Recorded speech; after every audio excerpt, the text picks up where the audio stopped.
İmam Mehdi əleyhissalam haqqında mühüm ümumi məlumatlar.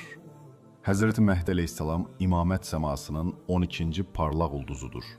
Atası İmam Həsən Əskəri əleyhissalamdır. Anası görkəmli xanım Nərgizdir.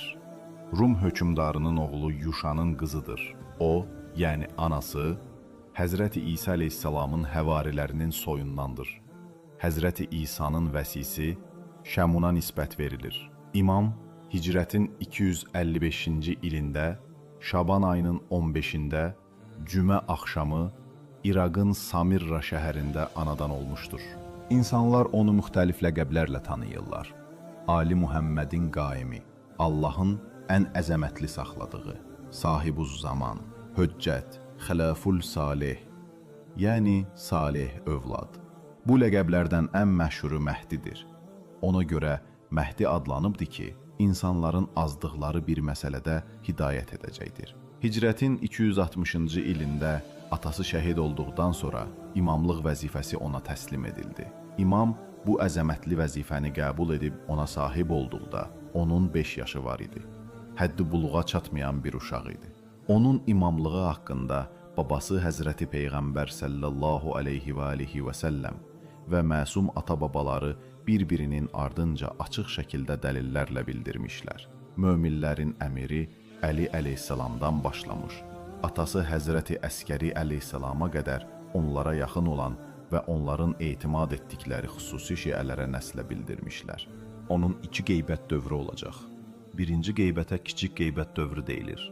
Bu, hicrətin 255-ci ilində İmam Mehdinin anadan olması ilə başlayır. Yaxud da hicrətin 260-cı ilində atası İmam Həsən Əskərinin şəhid olması ilə başlayır. Bu qeybət dövrü Həzrətin səfirlərindən 4-cü səfirin vəfatı ilə qurtarır. İkinci qeybət dövrü isə, hansı ki buna böyük qeybət dövrü də deyilir, bu 4-cü səfirin vəfatı ilə başlayır və hələ də indiyə qədər davam etməkdədir.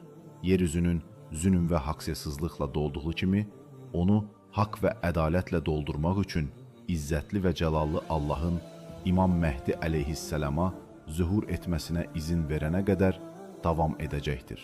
Həzrəti Məhdi kiçik qeybət dövründə imamlıq məsuliyyətini həyata keçirirdi. O böyük qeybət dövründə də mümkün olan rəhbərlik və imamlıq vəzifələrini yerinə yetirməkdədir. İmamın üzərinə düşən vəzifələrin heç də hamısı onun zühuruna bağlı deyil. Onlardan bəzilərini hətta qeybdə olsa belə yerinə yetirir. Çünki o, ilahi feyzin, yəni xeyir bərəkətin vasitəçisidir və əgər o olmasaydı, yeryüzü əhli ilə birlikdə məhv olardı. Bu məsələ barədə xeyli hədislər də mövcuddur.